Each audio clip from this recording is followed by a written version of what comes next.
unos hitos que terminan transformándose en células esponjosas. Esas células esponjosas comienzan a adquirir, a comerse los ácidos grasos, y por lo tanto ya estamos frente a la génesis del aterosclerosis. Frente a esto, el organismo pues, tiene que defenderse, y se defiende por varios mecanismos.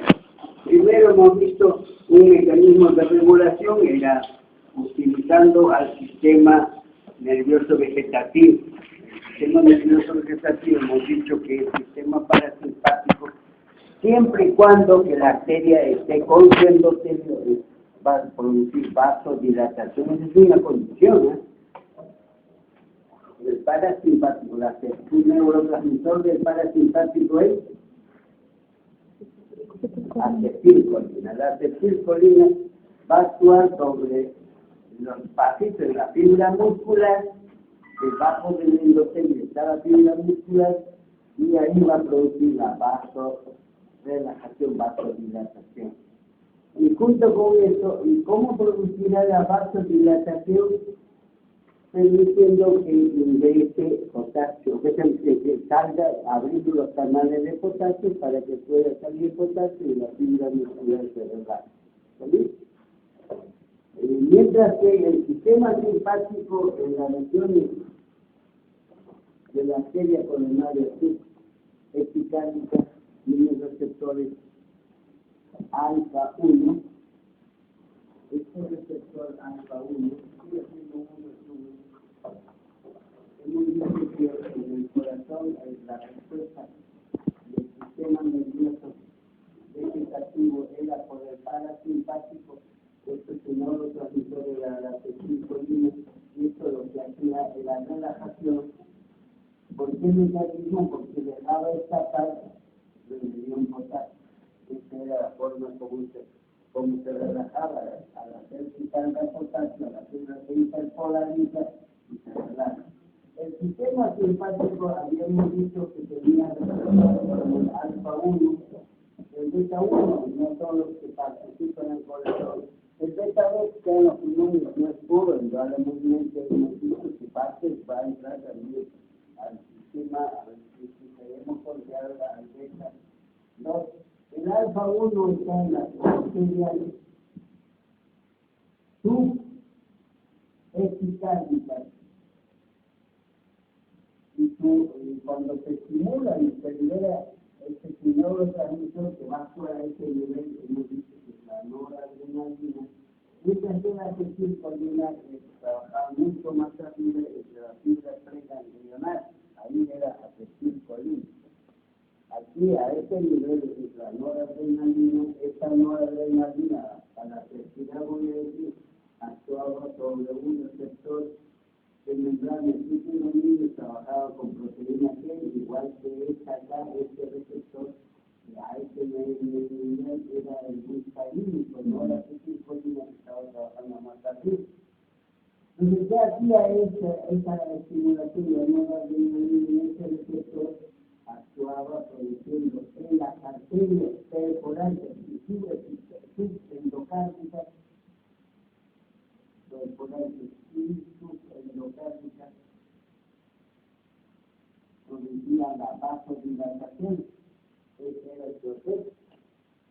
Claro, además de eso, habíamos visto que el sinotropo positivo hace que la contracción sea más poderosa, la relajación es más poderosa, la vuelve irritable al corazón, aumenta la frecuencia cardíaca, aumenta la condición, etc. Todas esas cosas lo saben. Pero a nivel de las arterias perforantes produce la vasodilatación. Entonces, si uno pone en la comparación de la balanza del costo-beneficio, el uso de esta bloqueadora de los pacientes sin cardíaca, aquí lo voy a bajar todos estos fenómenos, pero aquí también voy a producir que no se produzca vasodilatación. Entonces el médico, el cardiólogo, le da más importancia a estos efectos y lo pone de lado a ese nivel. De igual manera, hemos dicho que todo paciente coronarios hay que darle oxígeno, paciente que tenga oxígeno a nivel periférico su vasoconstrictor. Hemos dicho también formalmente la única sustancia que se conoce vasodilatadora del territorio pulmonar es el oxígeno. Así de esta manera, pues de igual manera podemos decir que la única sustancia que dilata las arterias cerebrales y que produce las miocarbones, que son puntuales. Después, si me digan otras cosas, no está confirmado. Parece que lo que debe ser no son pacientes que tienen accidente cerebral, que son de la carga de los estudios, ¿no? ¿Cómo está hablando de los Así es, entonces, estas serían las respuestas del sistema nervioso vegetativo. Además de esta respuesta, hemos dicho, había una respuesta metabólica frente a la circulación. Como consecuencia de la actividad constante del corazón, se va a producir el consumo de oxígeno y una gran cantidad de metabolismo. Estos metabolitos se llama adenosina. Además de eso, nos va a generar todos los derivados del uso del oxígeno, y ellos también son beneficiosos, como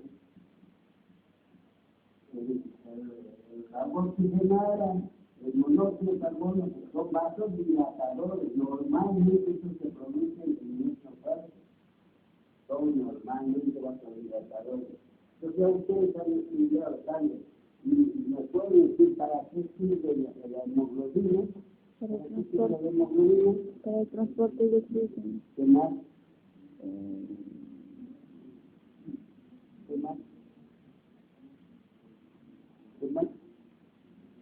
Sistema antígeno también. ¿Ah? El sistema antígeno. ¿Cómo? Los glóbulos rojos. ¿Ah? No. No, a ver, vos. ¿Para? No lo entiendo. ¿Para? Almacenamiento. Dice que tiene que haber un respiratorio bueno. Puede ser, lógico, puede ser, pero no transporta, el que transporta capta la hemoglobina en su formación y su maduración para formar hemoglobina, pero no es un transporte formal. ¿Cuántas moléculas de hemoglobina tiene el glóbulo rojo? Está clara la pregunta, ¿no? ¿Sí? ¿Para qué? No, ¿para cuántas moléculas de hemoglobina tiene una? El glóbulo rojo es una bolsita. Y esa bolsita tiene hemoglobina. ¿Cuántas moléculas de hemoglobina tiene? ¿Ah? 4 moléculas. ¿Para ti? ¿Ah? 4. ¿Para ti? Y esta es tu cabecita. ¿Para ti? Un glóbulo rojo es una bolsita. Esta bolsita tiene hemoglobina. ¿Cuántas moléculas de hemoglobina lleva un glóbulo rojo? ¿Ah? ¿Cuántos? No entiendo. 4. 4 nuevos, o sea, una molécula nueva. 260.000 moléculas. ¿Y para qué sirve el oxígeno? Estamos pensando en la tierra. No, lo escuchen. ¿Para qué? ¿Y cómo es? Para que el oxígeno lo va a usar para qué.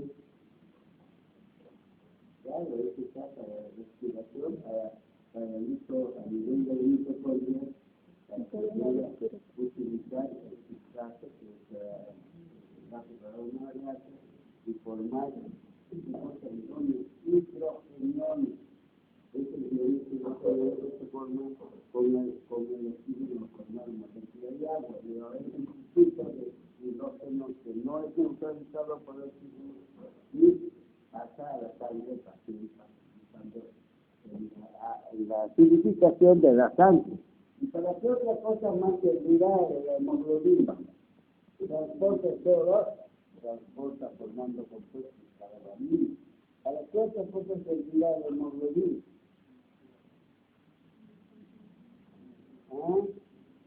Para transportar óxido nítrico. ¿Y cuál es tu concepto de un tipo de óxido nítrico? ¿Para qué se lleva óxido nítrico? Ya lo hemos definido. ¿Para qué? ¿Para qué defines que dilatadora fisiológica más poderosa que tenemos. Esa es la sustancia, el base de la cabeza. ¿Dónde son los órganos que se encuentran cortas? Con la hemoglobina. Además, ¿para qué otra cosa sirve la hemoglobina? Para generar el óxido, el monóxido de carbono, para generar los carbonos. Entonces, estas son sustancias fisiológicas, estoy hablando de normalidades. No, pero es una cosa que depende de forma consistente, el monóxido de carbono, y otra cosa que tiene cuenta de las etapas de un alimento, que normalmente se produce como sustancia vasodilatadora. Entonces, además, ¿para qué sirve la hemoglobina? A uno que esté, a ver, para esto. Es un amortiguador. Amortiguador los hidrogeniones. ¿Dónde tengo quién? Porque todas las proteínas en la sangre tienen la capacidad de amortiguar. ¿Dónde hay más cantidad de proteínas? En las proteínas plasmáticas, la hemoglobina. La sangre, el glóbulo rojo, tiene 15 gramos por 100 centímetros. La proteína solamente hay 7, que si cada alguna de la que trabaja con 3 gramos y medio, frente a 15 gramos y medio, la mayor parte de estos amortiguadores. Tienes todas las cosas que saben. Entonces, estas cosas se va a acumular gran cantidad como consecuencia de la osmolaridad. Va a acumularse millones de potasio que son sustancias vasodilatadoras, productos del metabolismo. Además, tiene las células del músculo, la fibra muscular lisa, tiene la actividad miógena.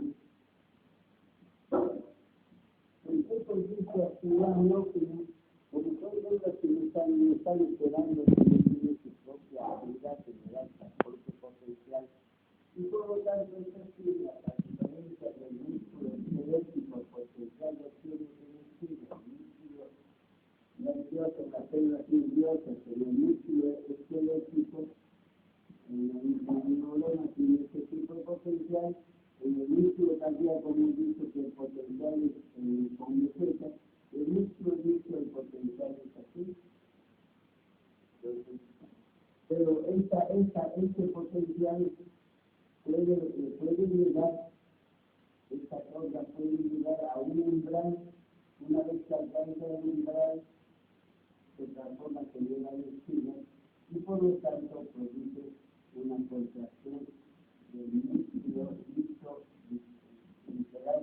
También entonces para esto tenemos marcapasos de las células endoteliales que están haciendo estas ondas lentas en la manera, tanto en el músculo visceral como en el tejido fibra muscular, lisa, vascular que está produciendo esto. Entonces nuestro vaso tiene esta capacidad de la vasomoción y lo puedo constatar que existe esta base y lo puedo estimular. Por ejemplo, si yo pincho una vena y no le agarro la sangre, sigo pinchando, a veces hace una vez que pinchar una vena y no le he agarrado, la siguiente, la enfermera sabe que ya tengo agarrar un vasito, no le he agarrado, ya no, ahí me intenta, busca otra vena, dice que no haya sido pinchada para pinchar, porque en eso hay mucha capacidad para hacerlo porque ya se ha producido la vasoconstricción.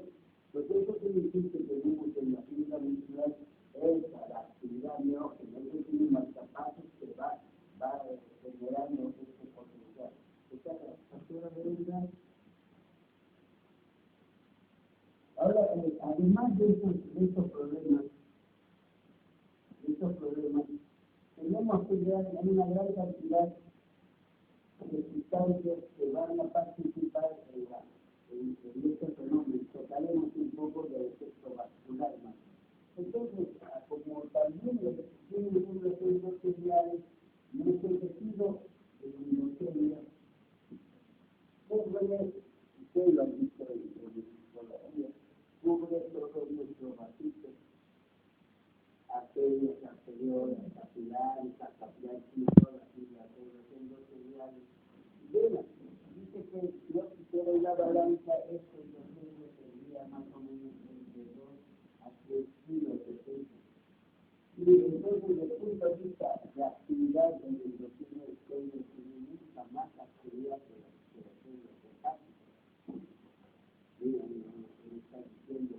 Entonces, esta células endoteliales no solamente se limita el hecho sanguíneo para la sangre de la superficial, sino tiene gran actividad que estas células endoteliales. Se pueden actuar todas las fármacos en la química.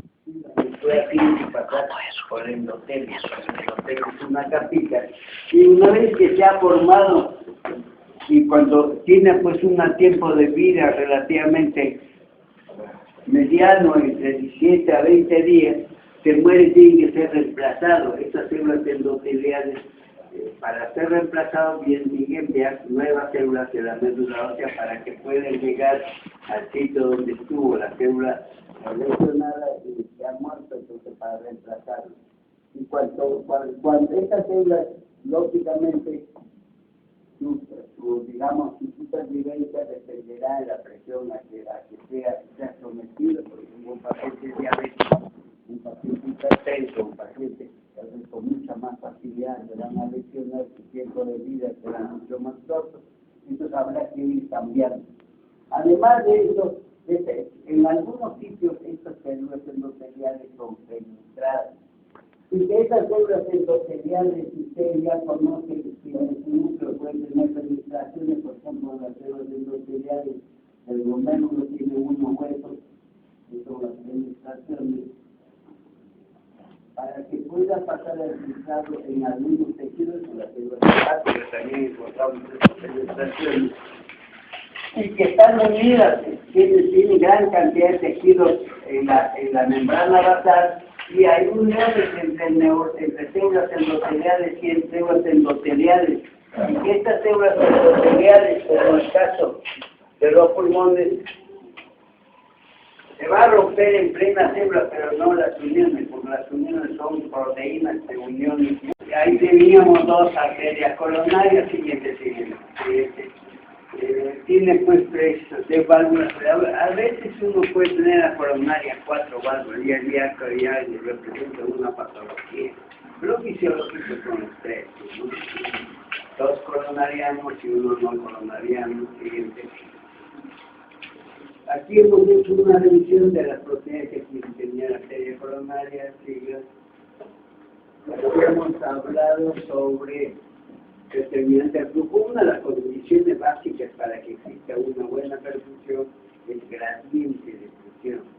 Si no hay una buena perfusión, indudablemente las arterias coronarias no van a tener un buen intercambio y por lo tanto va a tener problemas en esta circulación coronaria.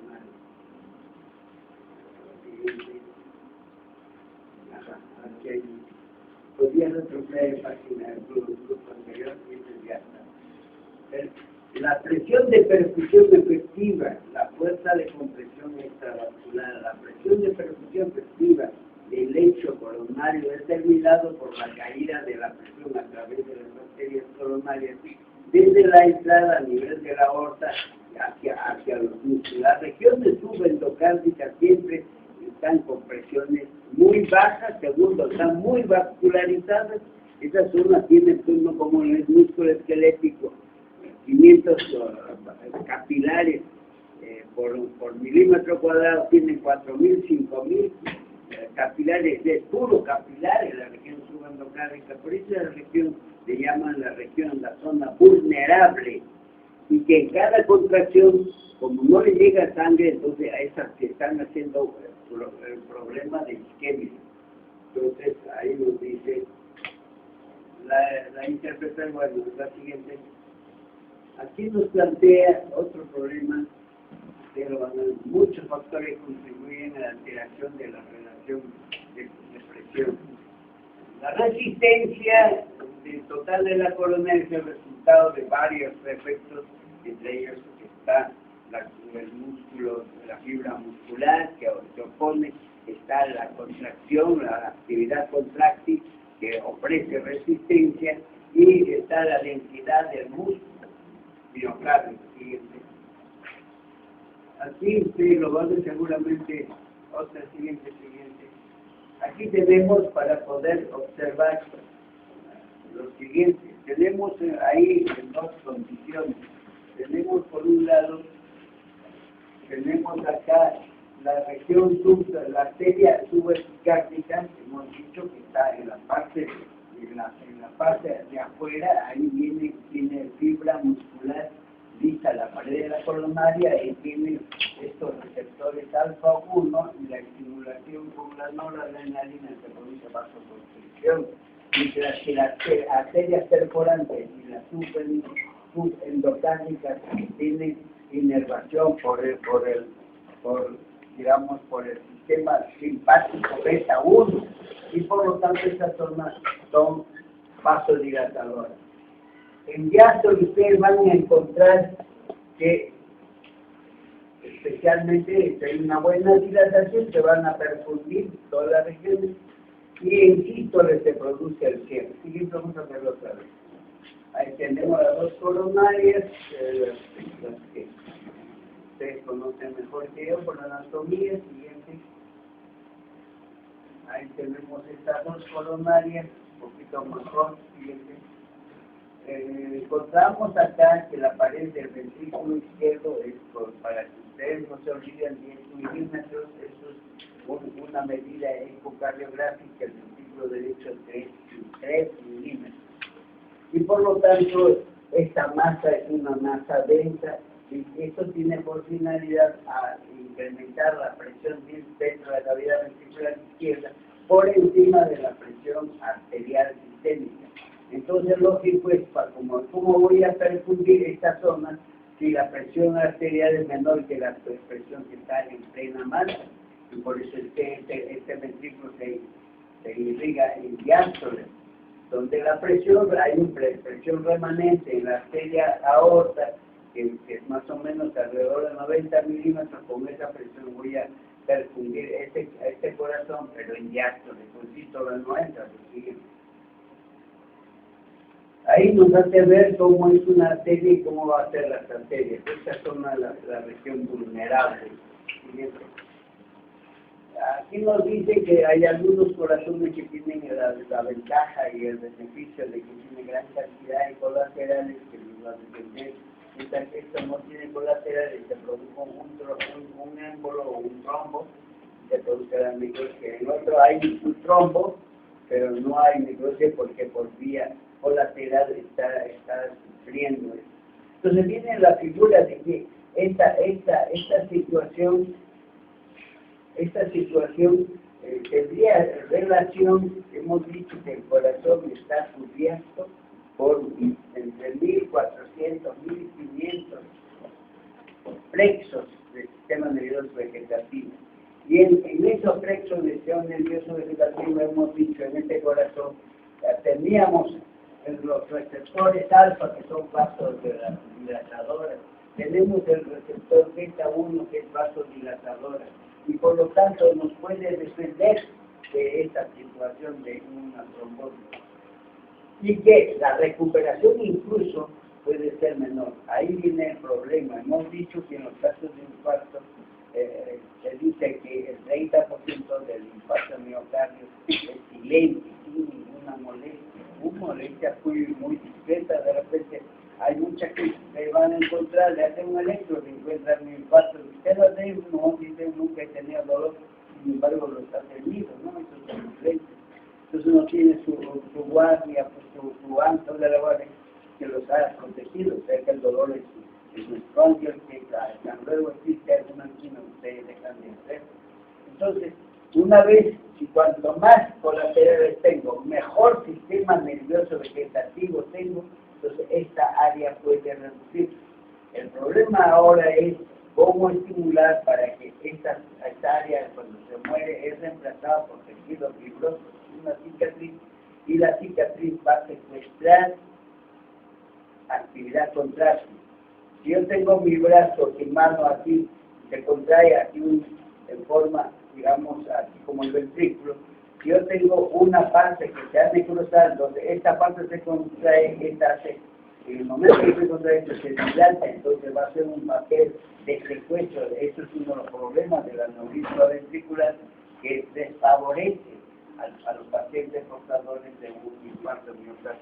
Entonces ahí hay que hacer se hacía antes y hasta la fecha siguen haciendo ventriculostomía para poder sacar esos tejidos necrosarios, reducir el tamaño de su corazón, pero ahora hemos dicho, en la escena de observar cómo factores de crecimiento pueden mejorar esta situación. Eso es el porvenir de estos pacientes que hay que seguir expectando.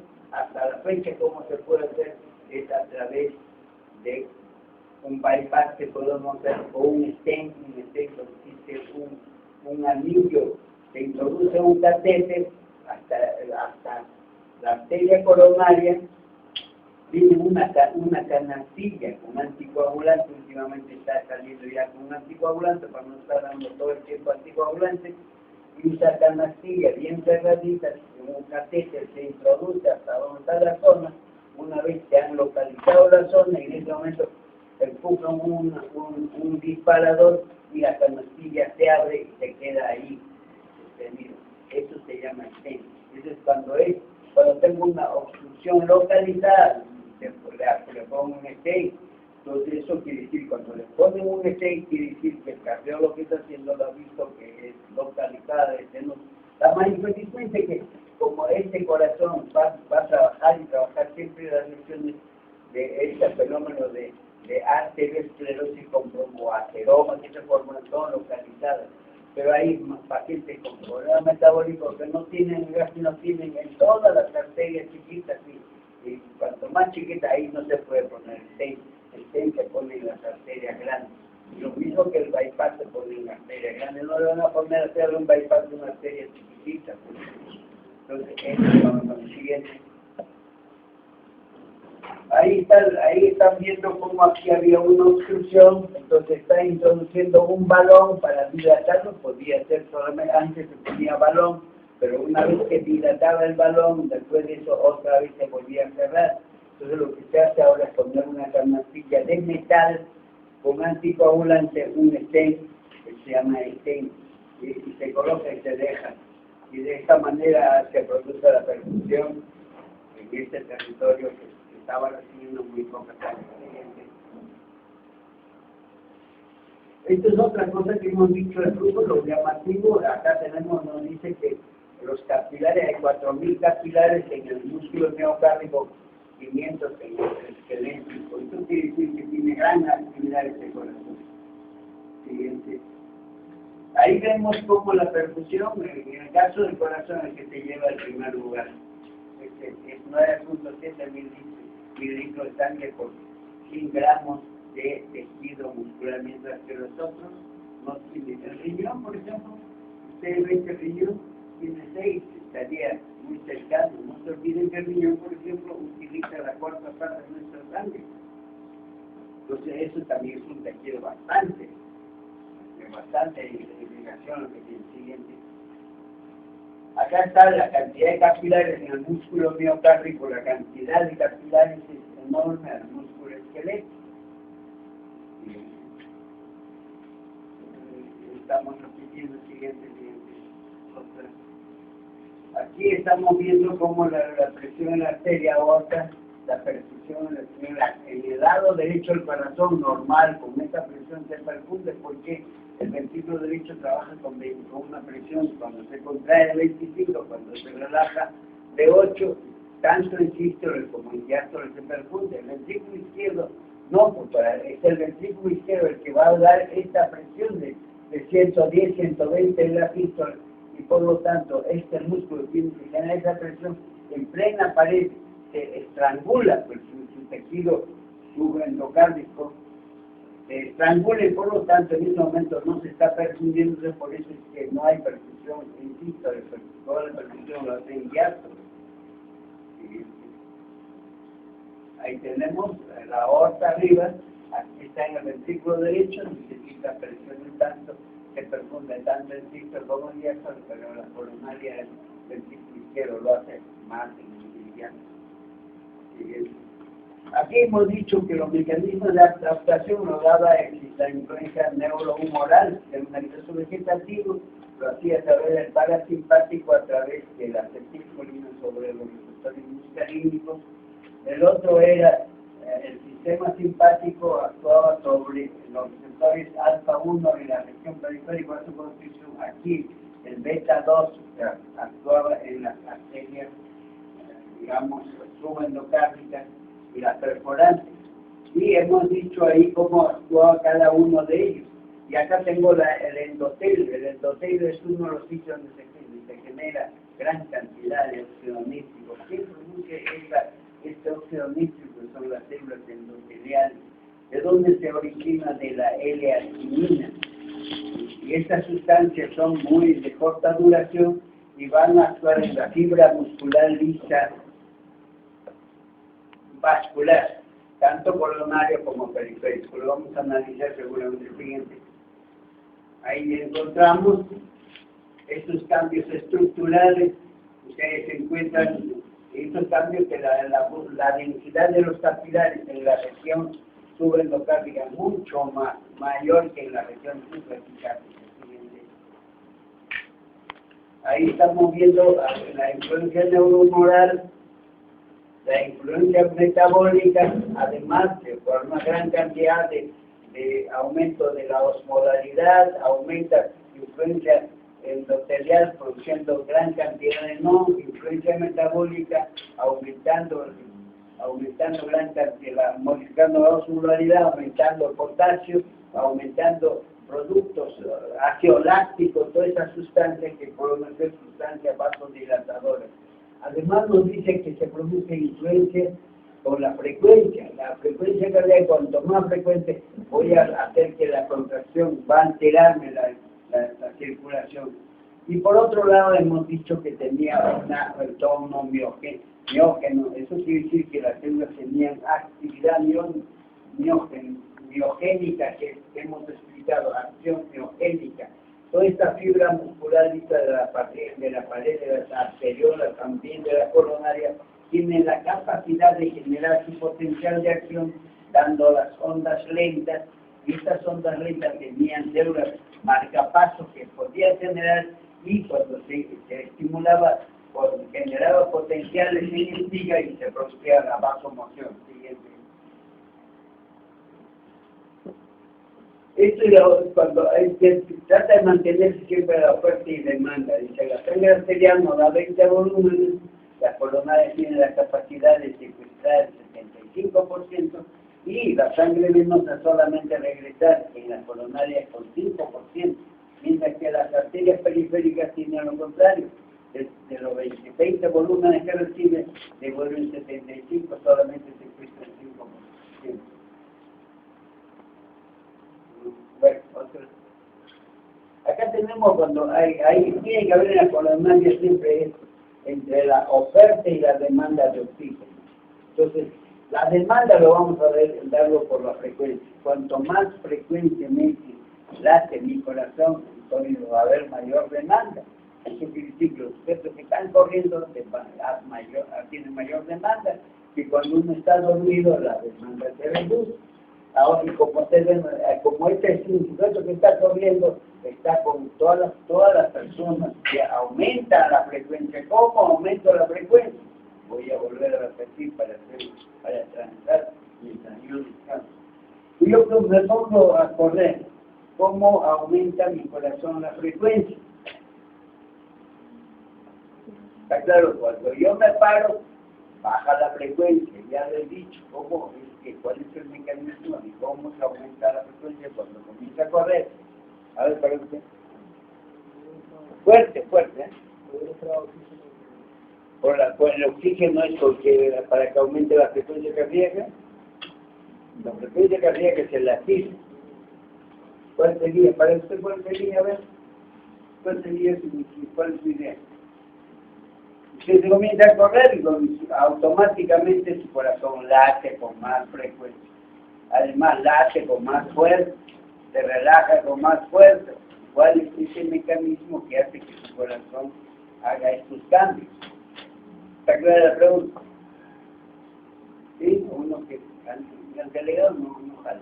A ver, para usted, ¿cuál sería? No se olviden que en el examen sí se preguntas así de los que estamos comentando. ¿Cuál sería para usted? ¿Alguien? No hay nadie. Cuando yo corro, inmediatamente entra a callar quién? El sistema simpático. Este sistema simpático. Cuando yo me voy a encontrar con una persona, inmediatamente el sistema simpático. Entonces, por eso el sistema simpático hace de que esto sería debido a la acción del sistema simpático. Por el sistema simpático aumenta la frecuencia cardíaca cuando comienza y también se está contrayendo lo que han visto en el artistas, aumenta la frecuencia. Ahora, como consecuencia, la tensión de pared, porque tiene que contraerse, hace incrementar eso, hace una demanda. Y la oferta, el transporte de oxígeno, que de dónde viene de los pulmones, aumenta la frecuencia respiratoria, y además la sangre también va a venir, la sangre, toda la sangre de mi cuerpo será movido por ese fenómeno, la mayor velocidad sanguínea, porque mi gasto cardíaco aumentó, tiene que si hay aumento del gasto cardíaco por la aumento de frecuencia y contractividad, no se olviden que el gasto es el producto de frecuencia por volumen sistólico, la cantidad de sangre que sale de mi corazón tiene que haber la misma cantidad de sangre, el mismo volumen tiene que regresar. Si estoy corriendo 1000 metros, mi corazón ya no bota 5 litros por minuto, imaginemos que bota 10, tiene que regresar 10 litros por las venas porque de lo contrario habría problemas. Eso se llama relación de curvas cardíacas y curvas vasculares, función vascular. Entonces sí, va a haber siempre ese paralelo. Entonces sí, aumenta el gasto cardíaco, tiene que haber aumento del retorno venoso. Que hay este retorno venoso en la fase diastólica. Entonces, esto será producto de una serie de controles. Tengo acá una regulación de la circulación, será hacer la vasomoción a nivel de las arterias arteriales. Habrá también a nivel periférico en mis músculos, cuando estoy corriendo, se estará consumiendo más oxígeno a mis tejidos. Eso me generará mayor cantidad de sustancias metabólicas, más CO2, más ácido láctico, más osmodalidad, más potasio a nivel periférico, hace que se produzca en esta manera la vasomoción. Esto quiere decir que cuando yo estoy corriendo, mi presión sistólica por este cardiac output aumentará la presión sistólica, y la presión diastólica debe caer por este efecto del control metabólico. Lo normal en todo sujeto que hace ejercicio violento, correr, o una prueba de esfuerzo, cuando lo hacen en 3000, esperamos que la presión sistólica suba y la presión diastólica cae. La presión sistólica sube porque aumenta la frecuencia cardíaca y aumenta el volumen sistólico, la frecuencia, mientras que la presión diastólica cae porque se genera a nivel periférico gran cantidad de sustancias metabólicas, productos que producen la vasodilatación y por lo tanto cae la presión periférica. Además a eso le tiene que agregarle cómo regresa la sangre a mi corazón y retorno venoso. Si yo tengo la idea que esta presión de la arteria hacia los capilares va a ir disminuyendo de los capilares a la vena, pero si yo me paro, si yo me paro acá, entonces ustedes piensan de que tienen que regresar la sangre desde la punta de mi pie hasta mi corazón. ¿Cómo regresa? Primero, será la presión que sale de la arteria, esa presión de mi arteria empuja la columna sanguínea, un factor. Otro es los movimientos respiratorios. Yo inspiro y expiro. Cuando inspiro, baja mi diafragma. Al bajar de diafragma, porque necesito, ¿cómo inspiro?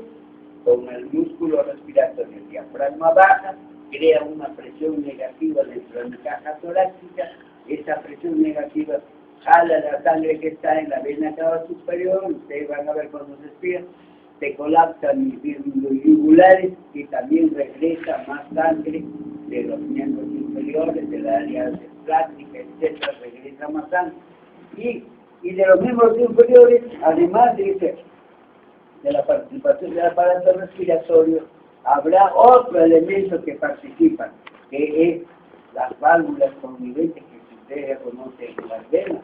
Deja los poquitos sangre va empujando porque hay unas válvulas que va a permitir el flujo de un solo sentido y va a permitir que regrese sangre. Además de eso, hay otro factor que estamos olvidándonos, es que mis venas están dentro de mis músculos. Y si yo estoy parado, toda la presión, el efecto de la presión va a actuar en esos vasos venosos. Pero como estoy caminando, cuando camino, cuando corro, está ordeñándose, entre comillas, esos vasos y haciendo que regrese con más velocidad la sangre hacia mi corazón. Por esa razón, tal vez ustedes tienen, si se van a poner a pensar, todos los pacientes que tienen varices y malas condiciones, tienen que ponerle una faja, etcétera, etcétera, y le van a decir, señora, camine, nunca esté parada. Entonces, esta persona debe estar moviéndose siempre constantemente para que su sangre se siga moviendo, sus válvulas, sus músculos sigan ordeñando, siga estrangulando y haciendo que la columna regrese. Entonces, todos esos fenómenos se van a producir a nivel de la resistencia de la periférica y eso de esa manera va a ofrecerse la columna sanguínea como oxígeno y su transportador. Indudablemente esto ya puede usted comenzar a decir qué pasará en una paciente anémica. Tienen oferta, pero no tienen transportador. Las frecuencias indudablemente parece ya están ustedes dadas, corazón tendrá que mover a mayor velocidad por su columna sanguínea. Siguiente. Ahí otra vez estamos hablando de los factores del sistema nervioso vegetativo sobre la fibra muscular. Ahí está entre el vago, etcétera, la actividad miógena. Estamos repitiendo. Siguiente. Ahí otra vez está tratando. Hemos dicho que la densidad de las arterias capilares en el corazón y las regiones subendocárnicas, la densidad capilar es enorme.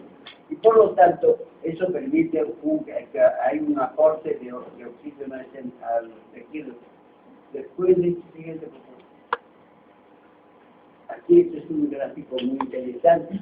Aquí está el diámetro de los vasitos. Los capilares generalmente tienen a este nivel el diámetro de los capilares 5, 10, 15 micrómetros de diámetro y por lo tanto la presión a ese nivel será pues de unos 7, 8, 10 milímetros. Entonces, observen la importancia que tendría con respecto a la sensibilidad a estos factores. El flujo aquí se reduce, observen, el flujo se reduce para darle la posición. Encontramos su actividad metabólica aumenta, después cae por ese mismo fenómeno. Y encontramos que la presión también cae. Entonces eso quiere decir que donde se produce la mayor caída de las presiones a nivel de las arteriolas, ahí está arriba, son las arteriolas, son los capilares. Entonces donde hay variaciones en cuanto a la presión es acá. Entonces esa parte donde actúa el sistema nervioso vegetativo, todas estas sustancias, porque las grandes arterias no sufren los efectos. Sufren es la presencia de un ateroma que hemos discutido, y a estas otras variaciones se producen en las arteriolas. Acá estamos hablando, tal vez valdría la pena hablar sobre la adenosina. Hemos dicho que es un metabolito del metabolismo de ATP, nos genera AMP cíclico, esto nos va a generar adenosina. Y el óxido nítrico que también se va a formarse como vasodilatadores. Las prostaglandinas normalmente se producen, especialmente el prostaglandina. Se abren los canales de potasio para que fuera salir del potasio y por lo tanto se produce la vasodilatación. Sigue. Acá está otra vez, nos plantea en diástole y en sístole, y ustedes van a que en sístole lógicamente se va a perfundir. Ahí el siguiente. Siguiente, por favor. Otro. Autorregulación y hemos comentado. Siguiente. Eso es esta autorregulación. Siempre en las coronarias el organismo trata de mantener una determinada presión. Cuando la presión arterial se sube por encima de 150, se comienza a subir la presión dentro de la coronaria. Pero y cuando la presión está, por ejemplo, 120, mantiene una uniformidad del flujo. No hay variación. Cuando se produce por debajo más o menos de 60, se produce el cierre del capilar. Habiendo presión en la coronaria, no avanza la columna sanguínea. Y que esta zona donde es la autorregulación, esta autorregulación tiene pues un margen que puede producirse en la fase de estimulación máxima o farmacológica. Ahí ya podemos sacar una de las conclusiones. En farmacológica, una de las sustancias que vamos a usar son los NITRIS. Cuando un paciente tiene un cuadro de angina, yo voy a usar los NITRIS. Los nitritos que me van a producir y se van a originar óxido nítrico. Si tengo óxido nítrico, produce vasodilatación y el paciente mejora. Siguiente. Ahí mismo, esa misma curva, pero hemos que explicar bien. Siguiente. Ahí tienen ustedes cómo es el óxido nítrico. El óxido nítrico hemos dicho que tiene dos fuentes. Una es hasta 3 puntos de fuentes de óxido nítrico, ¿no? Lo fabrica el óxido nítrico sin casa. Acá tenemos, por ejemplo, que el nítrico, una vez formado, se forma ¿de dónde? De la L-arginina. ¿Qué lo produce el óxido nítrico sin casa? Esto puede tener una opción de generarnos uno inducido y uno constitutivo. Este inducido o constituido normalmente se está produciendo y va a producir la vasodilatación. Esto va a entrar, este óxido nítrico, en la fibra muscular siguiente. Ahí tienen ustedes este óxido nítrico como se forma en las células endoteliales y va a pasar este óxido nítrico al músculo que se va a relajar. Este óxido nítrico tiene una supervivencia muy corta y nos va a generar gran cantidad de GMP cíclico. Y este GMP cíclico es el que va a originar a que se produzca la relajación de la fibra muscular. A esto que hemos comentado y así es.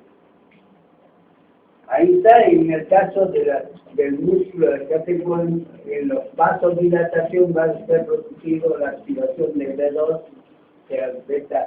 del sistema simpático, el óxido nítrico, los nitratos son vasodilatadores. Y acá no hay una repetición óxido nítrico, nitratos, además son dilatadores. Otras sustancias como la prostaglandina factor, hiperpolarizante derivado endotelial, la adenosina, tenemos la serotonina. Aquí hay, entre ellos ya hemos comentado la apertura de los canales de potasio, también el cierre del calcio, pero me llama la atención los factores de crecimiento derivados endotelial, factor hiperpolarizante derivado endotelial. Cuando comenzaron a estudiarse las arterias, encontraron que había un factor que producía la vasoconstricción. Entonces comenzaron a estudiar cuál era ese derivado endotelial que producía vasoconstricción y encontraron que era el endotelín. Entonces eso ocasionó su comprensión. Pero al mismo tiempo encontraron que había un factor endotelial, derivado endotelial que producía vasorelajación. Y se estudió este factor relajador derivado endotelial y se encontró que era el óxido nítrico. Pero acá también había, este es otro factor que nos está diciendo, factor hiperpolarizante derivado endotelial. Eso está haciendo actualmente en estudios y parece que este factor viene a ser el agua oxigenada, el óxido de hidrógeno. Entonces, esta sería, le hemos dicho que se produce normalmente la hemoglobina es la fibra original, especialmente en los órganos donde se está descomponiendo la bilirrubina, hay gran cantidad de liberación de esa sustancia que va a hacer ese efecto que se va a producir. Siguiente. Ahí están todos los factores que en el endo, todo se produce en el endotelio. Hemos dicho, cuando la arteria arteriola no tiene endotelio, todas las sustancias que pasaran por la sangre van a producir la vasoconstricción. ¿Está claro? Todas las sustancias, cuando no hay células endoteliales, produce vasoconstricción.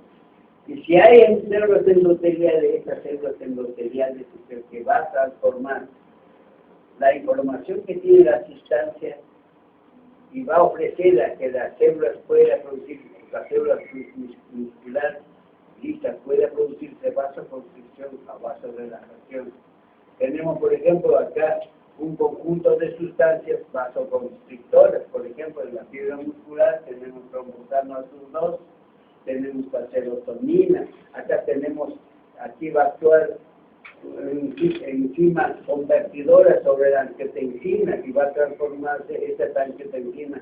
¿Dónde viene? Por la sangre y tiene que pasar a células endoteliales y activarse como angiotensina 2 para que actúe produciendo la vasoconstricción. El endotelín también va a pasar por la sangre o formarse en las células endoteliales y actuar produciendo la vasoconstricción. Mientras que estos serán receptores ETA o ET1, mientras que ET2 produce el endotelio y puede producir vasorelajación. Tenemos acá el óxido nítrico, también nos ponemos las prostaglandinas. Acá tengo un factor hiperpolarizante derivado endotelial. Acá hemos dicho que eso sería seguramente el peróxido de hidrógeno, vasodilatadores. Todo eso tiene que ser a través de células endoteliales. Y el músculo va a responder a esa estimulación. Muchos de ellos, casi la mayor parte, van a trabajar con proteínas G. Por eso es que existe, por eso es que hice una clase muy breve sobre estos receptores, para que no los sorprendan ustedes en farmacología hablando de proteínas G. Eso es más que hasta aquí. Ahí tiene donde se produce, miren, por ejemplo, la gran cantidad de estas sustancias que hemos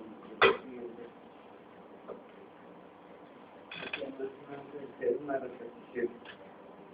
Usted lo tiene que ver, hay varios datos seguramente que están por el siguiente. Esto sí es importante. Entonces, como en los glóbulos, las células miocárdicas pueden sufrir necrosis. Entonces acá tenemos los marcadores. Tengo los marcadores, tengo la mioglobina. Dentro del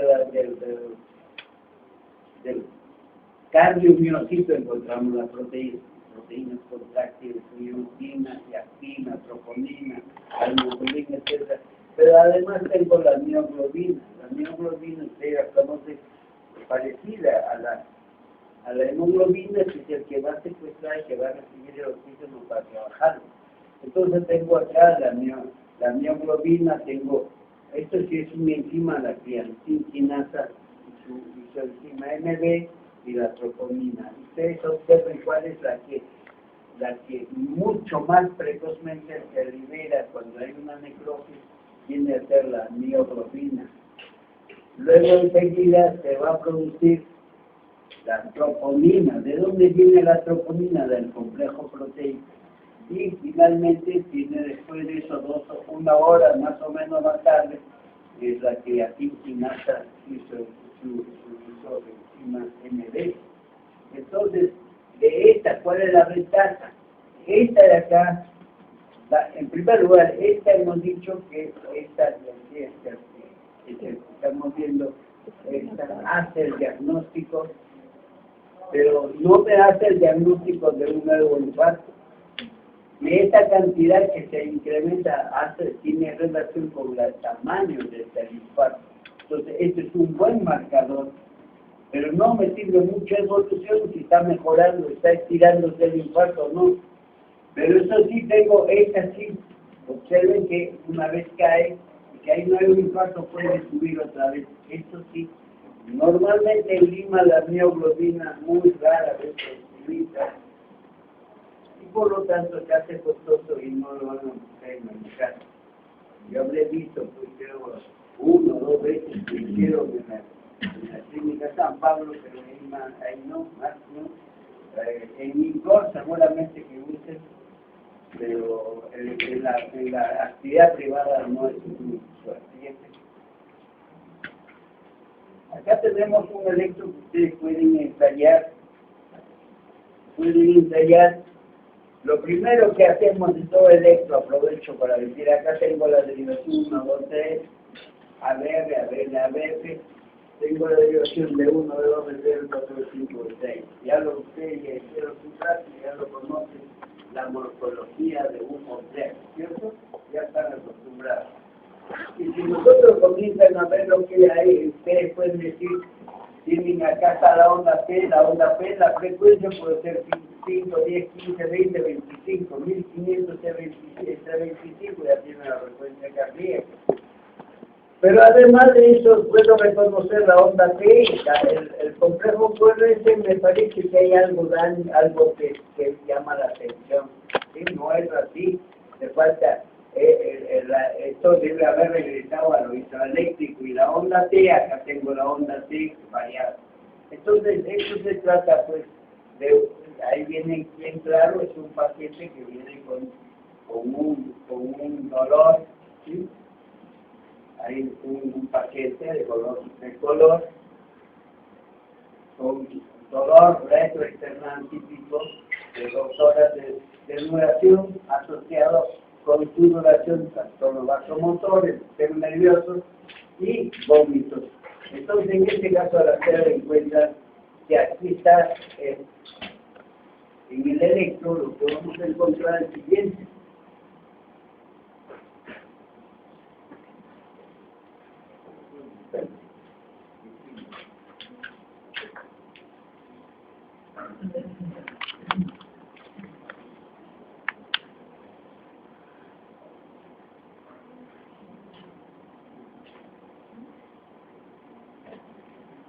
Nosotros, ustedes recuerdan que tenía la onda T así, el complejo QRS, la onda T, eso era lo normal. Pero aquí yo estoy teniendo así, la onda T, encuentro una Q, observamos, esta es una Q que tiene más o menos una duración de ¿cuánto? Ustedes encontraron una Q, si ustedes recuerdan, era una chispita nomás. Pero aquí tienen ustedes una buena Q, una buena ancha, más o menos 1 milímetro. Ya eso es una Q anormal. Entonces debo recordar siempre lo siguiente. Tengo la onda T, la onda Q sería así. Entonces, esta onda T invertida me habla de isquemia. Esta elevación del segmento ST significa lesión. Y esto de la Q se refleja en necrosis. Eso es lo que hay que ver. Esto quiere decir que tengo necrosis acá, me está diciendo, y más de esta, a veces también necrosis. Encuentro lesión,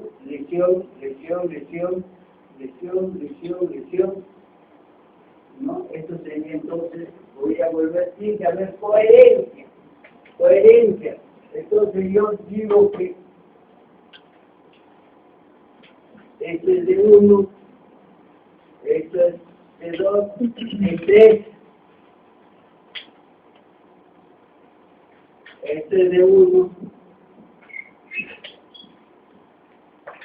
de 2, 3, voy a agregarle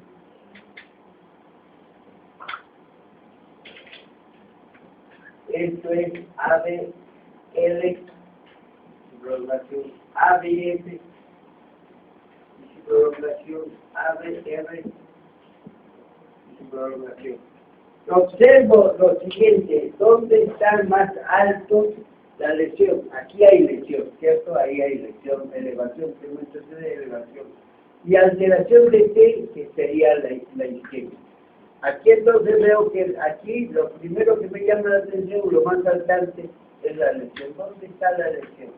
Yo le puedo hacer, si yo lo coloco, hago mi eje eléctrico de la lesión, me va a poder apuntar.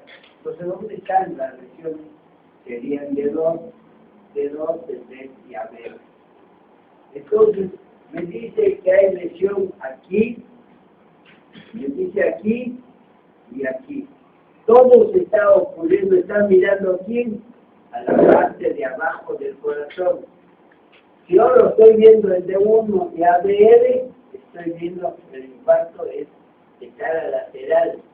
Si estoy viendo, suponiendo en las precordiales, yo puedo ver el infarto de cara anterior. Y además, acá hemos colocado de esta manera B1, B2, B3, B4, B5 y B6. Hemos dicho que esta es la imagen de un infarto. Y yo pues, me voy acá. Si coloco un espejo acá, acá en D2, entonces miro el espejo me dice lo siguiente, voy a dibujarlo, ese espejo de esa imagen sería así. Tengo,